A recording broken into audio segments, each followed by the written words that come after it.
Risk management की मदद से आप कैसे प्रॉफिटेबल ट्रेडर बन सकते हो, चलिए जानते हैं।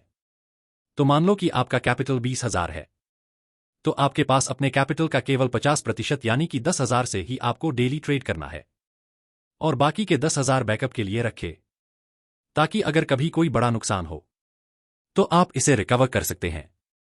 अब आपको अपनी कैपिटल का 3% ही लॉस अलाउ करना है, यानी अगर हम 10,000 को 3% के साथ मल्टीप्लाई करते ही तो आंसर आ गया 300।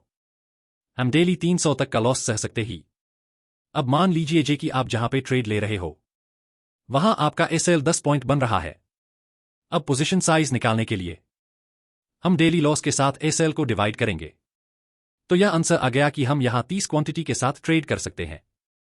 और यदि आप हर ट्रेड में 1:3 रेशियो का पालन करते हैं तो यहां आपका एसएल 10 पॉइंट्स है, इसलिए यहां आपका टारगेट 30 पॉइंट्स का होना चाहिए।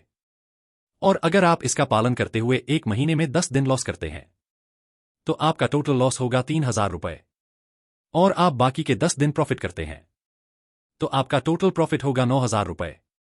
और हमारा एक तरडे में लगभग 60 रुपए की ब्रोकरेज लगता है, इसीलिए 20 ट्रेड के हिसाब से हमारी कुल ब्रोकरेज 1,200 रुपए होगा। तो आप देख सकते हैं, अगर आप सही रिस्क मैनेजमेंट फॉलो करते हैं तो आप 10 दिन के लॉस के बाद भी आप प्रॉफिट में रह सकते हैं।